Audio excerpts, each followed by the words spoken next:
السلام علیکم ناظرین آج کی اس ویڈیو میں ہم قبر کے کچھ معاملات بیان کریں گے۔ حضرت علی رضی اللہ تعالیٰ عنہ کی خدمت میں ایک شخص حاضر ہوا اور پوچھنے لگا، امام علی مقام، قبر کی رات کیسی گزرتی ہے؟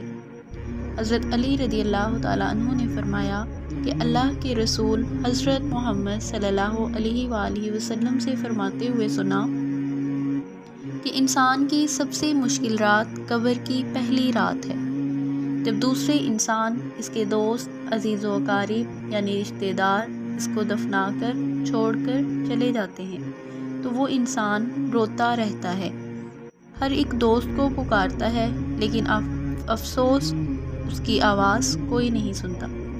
حضرت ابو سعید خدری رضی اللہ تعالیٰ عنہ سے روایت ہے کہ حضور علیہ الصلوۃ والسلام نے فرمایا، لوگوں اپنی موت کو یاد کیا کرو۔ قبر ہر دن اپنے مردے کو یہ اعلان کرتی ہے کہ میں تنہائی کا گھر ہوں، مجھ میں کیڑے مکوڑے ہیں، میں وحشت اور تنگی کا گھر ہوں۔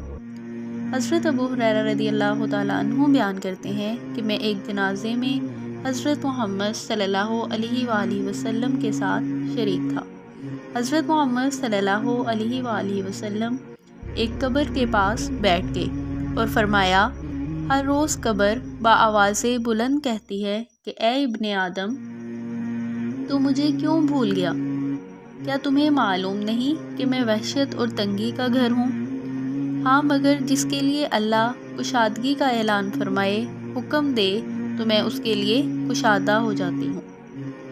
اور وہ مردہ جس کے اعمال برے ہوں، قبر اسے یہ اعلان کرتی ہے، کیا کہ تمہیں یہ معلوم نہیں تھا کہ میں وحشت کا گھر ہوں، مجھ میں کیڑے اور مکوڑے ہیں؟ یہ کہہ کر قبر اسے جکڑ لیتی ہے۔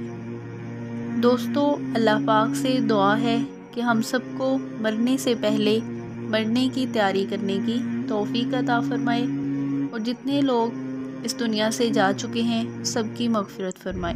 شکریہ۔